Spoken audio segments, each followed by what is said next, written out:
D.C., Washington, D.C., and the Commanders will announce today a deal to build the team's next stadium at the RFK Stadium site. Details of the arrangement, which still have to be approved by the D.C. Council, are expected to be announced in just a few hours in a joint news conference with Josh Harris and the mayor, Muriel Bowser. So they're coming to RFK. The big news to me is I think it's a little of the air's out of this balloon because it's been leaking for a while and people are kind of been adjusted to the idea. They were kind of expecting it. Yeah, this is where it's going to be. That was the leader in the it's clubhouse. kind of leaked out. They were in the red zone. They were in the red zone and they punched it in. So that it's one great. reporter. Whatever. To me, the big news is the amount of money that they're going to spend. Mm-hmm. Now, I guess part of that is also like inflation. Everything's expensive right now. But I mean, like $3 billion plus. And it looks like $2.5 billion coming out of Josh Harris and the other owners' pockets. Like that is a huge commitment from the ownership, because a lot of times they want to try to get as much of the public money as possible, and there will be some taxpayer funds. Well, they're going to have to make that money up somehow. They're going to make it towards up. This. They'll get it back. But ticket prices ain't going to be cheap. They're going to have PSLs, the PSLs, of course. But this is a massive commitment from the ownership. It shows they wanted to be in D.C. D.C. wanted to obviously revitalize that area that's been laying dormant for so many years now. And now it looks like with the approval of the city council that it's going to happen. Mayor Bowser was planting the seeds via social media yesterday. Her official Twitter account tweeted about Nats Park. And she pointed out, in 2006, D.C. made a bold investment of $611 million to build a new stadium on a vacant lot. Today, that neighborhood has over 85 restaurants, 6,500 residences, and 5 hotels. That's what it means to the economy. No, there's no doubt. I think it's basically a proven fact. Snyder's talked about it when we've ever had Rick on about what it does for the local area, that if you build an NFL stadium or Major League ballpark, it's definitely good for the economy. No question about it. Yep. It's awesome that it's at that site. I still have the major misgiving about the limited tailgating options that are going to be there. I think that's a huge part of it for a lot of Skins fans. But from a nostalgia perspective, it's great. Going back to the old site, I do think it's without question going to be a dome. I'm one of those guys. I kind of have a little of Drab in me in this one sense. You know how Drab would love to have like a baseball field in his backyard? I wouldn't want one in my backyard. But anytime I go by a city and I drive by a stadium, I get kind of giddy. You're drawn to the stadium site. Yeah, sure. like, even just like driving to Philly, I tell my daughter, hey, that's where the Eagles play. Or even driving past Baltimore. You're like, there's M&T and Camden Yards right next to each other. Like, and I was just in Atlanta, and it was my first time seeing the Mercedes-Benz Stadium. And I was right there. It's pretty cool. When you're in Vegas and you drive by, and these new stadiums are getting cooler and cooler, and with $3 billion, it's going to be an effing cool stadium. Yeah. Do you get the same feeling when you drive by Fredericksburg? You see where the Peanuts?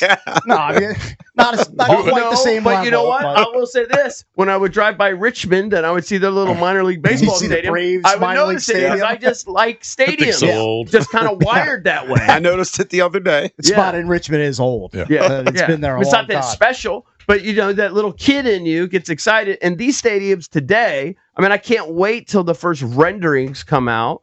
We know it's going to be a dome because they want to have Final Fours and everything. There, So, I mean, that's a fait accompli. Let's see what they come up with. That DC's going to have a dome football they're going to have a new stadium. It's going to be wild. They're going to get the Super Bowl within a few years of the stadium opening. That seems to be the trend. So the Super Bowl's coming. Final Fours are probably coming. Super Bowl will probably be here, 2032. National title game in college football is probably coming at some point. Like, it's a huge, huge deal. Yeah. It's massive, especially if you think of it this way. We've been doing this radio show for almost 29 years. I would say about half of it we've spent time talking about where they were going to end up. Well, we've been talking about how bad FedEx Field has gotten over the years. Yeah. I mean, the place has deteriorated into just it is wild a dump. Now, the new ownership's poured some money in it to try to, put a Band-Aid on it until they get to the new spot at RFK, because they know they can't just leave it as is. But, I mean, they've needed a new home for a while, and it looks like it's going to be back at the RFK site now. Yeah. And probably for a decade, the previous owner and Bruce Allen were trying to get this done. Couldn't do it. Well, because who wants to get into bed and do business with slimy Dan Snyder? Well, and he was never going to put $2.5 billion of his own money into it. Because he didn't have $2.5 billion liquid to put into it. If he could liquidate the entire city and all of their residents, yeah, he'd do it. But I he wasn't going to put $2.5 billion. that Dan would have had no problems putting that thing anywhere. Right. As long as you know it what wasn't, I mean? Yeah, as long as it wasn't paying for it. Way out there in Manassas. He would have taken the place that gave him the most public money. He would have put it anywhere. So in that sense, this is unbelievable. I do think it's going to be totally different. It's not going to be the old creaky outdoor RFK. It's not going to have that vibe. It's going to have the 2020, 30 vibe. Yeah, it's going to be a plush new RFK. And it's going to be a different crowd because you're going to have to save up your ducats to get your ass in that stadium, especially the first few years. And also, this stadium will have a corporate sponsor from the opening. It's not going to be like Nationals Park, still without a title sponsor. I'm always amazed, though, that it's not like that much money. Like it's $10 million, $20 million for the naming rights per year. That doesn't even pay half of a quarterback salary. But it helps. I know, but my point is, in the NFL, it doesn't even pay half a good quarterback salary. Right, but it's just like it's a nothing burger that you just like free money raining from heaven. Just need it. You need that. I know, but it's not like a difference maker. We should sell the name to the junks. Well, I mean, we've said that for a decade. I don't know why we haven't done that. Let's just sell out junks totally. Presented by fill in the blank. We just completely sell out the downside of our career. By the way, we are presented by Crop Metcalf. That is true. Say we are. Our text line we just is presented the McDonald's Sports Junkies by Lido Pizza. Presented by Lido Pizza and Crop Metcalf. Yeah, we got to do it like by all of them. Like the Terps used to do it. It used to be like Capital One Field at Maryland Stadium. Like you got to sponsor every little nook and cranny. Let's do this. Let's monetize this. I do think that the reaction is going to be excitement, but I do think this is kind of leaked over the last few weeks. Right. So I think it's going to be a little bit more muted maybe than what some people might think. It's also so far down the road. Yeah.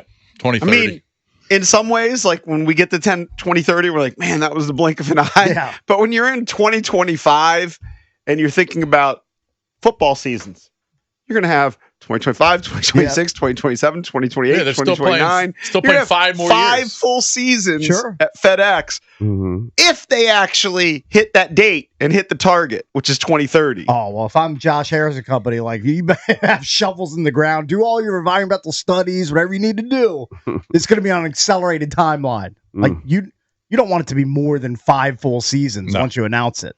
Like, I brought this up before. When was the GW Parkway project supposed to be done? I just don't know. 2045? Yeah, I don't know. I thought that thing was going to be done in a year. I drive in that and I look at it, I'm like, they're never going to finish this. I just look around all the cones, all the heavy equipment. Constantly rerouting you. I got in the lane today.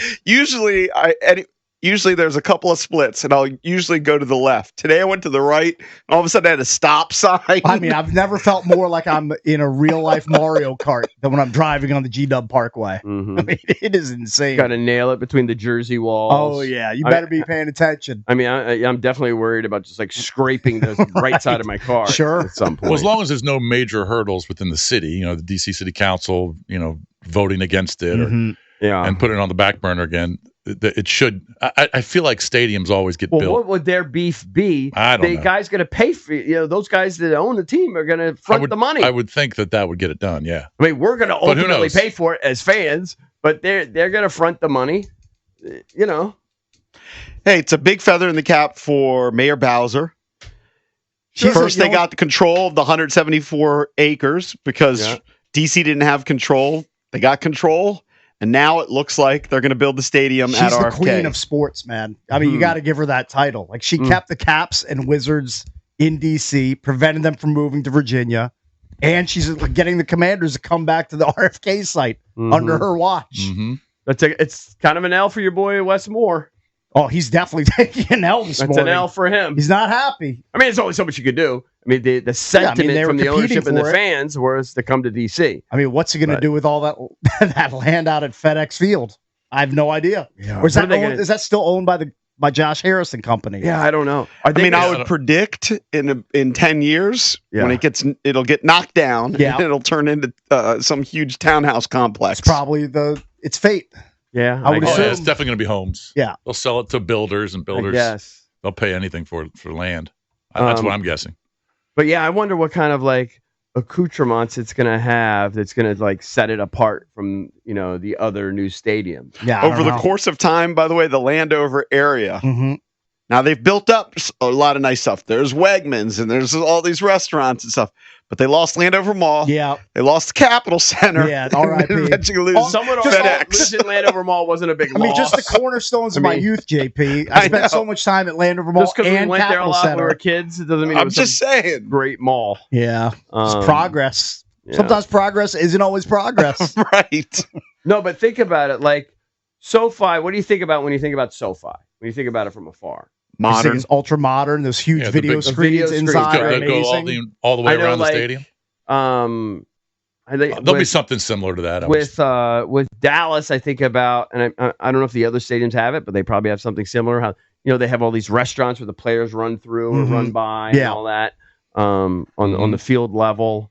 I don't know. I just can't wait to see. I wouldn't expect a monstrosity like Jerry World. I mean, that holds like 100,000 people. I think that thing was like a $2 billion stadium, right? This is 3. Now it's inflation. Everything's more expensive. Construction costs are very, much higher now. So who knows? But Cakes, I mean, just the staggering price alone tells you this is going to be a real. Oh, it's going to be modern. Yeah, it's going to be ultra state of the art, cutting edge stadium. Of course. Remember, we spent a little time talking about an article about Dan Snyder being miserable that the team was winning. Good. This is going to make him even more miserable. If you read these articles, he began discussing moving the team in 2008. Right. So 17 years ago. Dude, he's a loser. Yeah, he's a life. He's now, a freaking I was going to say loser. he's a life loser. He's a winner because he got $6+ billion for the franchise. Yeah. But that just further reinforces that the NFL is idiot proof. If a buffoon like Dan Snyder can profit that amount off of an NFL team. But again, it tells you 2008, we're in 2025. Right. How long we have been talking about moving them out of FedEx. We did the first ever show from FedEx. Yep. We had was that 1990? Paul Tagliabue join 96, us. 97? I think it was 97. John Ken Cook. Bunch of NFL executives were there. Tags was the commish. Yep. It was. And about a decade later, people said, we're sick of this place. It's a dump. I wish we had audio. Valdez might be able to unearth audio. Like, I'm sure we were like, wow, look at how amazing this new stadium is. Like, we're just awed by it. I always thought it was fine. I didn't think it was anything special. I mean, I'd go there, and obviously I don't think there's anything special about it. I don't even think it has any charm. But I always basically enjoyed my time there. I went to 2 games last year. It was fine. I like the club level. When that first came out. Now, the parking situation, not great. It may be worse at the new spot. The traffic situation, not great. People don't expect it to be great here. But you're a Metro guy, so you don't care. You'll be taking the Metro down. Depending. I'm not a big Metro guy when you got to take the red and then get on the yellow. Switching trains, not a fan. I'm not a huge fan of that. I'm not a fan of if riding it's on simply like red line, I'm cool. What do you, Drabby, what do you guys have special at your stadium? Yeah, Lumen Field. Lumen Field. I'm sorry, Allegiant Stadium, because you're a Raiders guy now. That makes it unique. We pipe in crowd noise. Nothing really, other than the fact that the way they built it, the architecture keeps in the crowd noise or bounces off the top. But what you're going to see with the Commanders is the clear, transparent roof, most likely. Why do you say that? Well, so they let this light in, so you don't feel like you're inside a dome, but it also keeps out all the elements. That's what U.S. Bank has. That's what Allegiant has. That's what SoFi has. That seems to be the current trend. Will it be retractable or is it just closed? No, remember I put you guys onto that these teams never open the roofs anymore, so they're kind of out of date. So that's kind of like a passe thing, and it just adds to the cost. It's much more expensive. So that seems to be the case. But the bygone era. I would say like a retractable roof would be nice for like a September or October home game. If you want to close it come November and December when the weather turns, fine. But like mid-September, October, you want to be outside. Roof should be open. Like, but if it's translucent, let the real light in. If the real light is coming in, that might mitigate some of that. Just trying to get more vitamin D, B. Yeah. Just trying. Cakes, are you a Windows guy or an air conditioning Oh, guy? I'm clearly an air conditioner guy. Look at my face. Look at my eyes leaking. Of course, I'm an AC guy. Right. This is All what right. drops in this morning. Coming up next, we're going to get in the NFL draft and the drop of Shedeur Sanders to the 5th round and how Mel Kiper handled it or didn't handle it. We'll tackle that next here on the Junkies.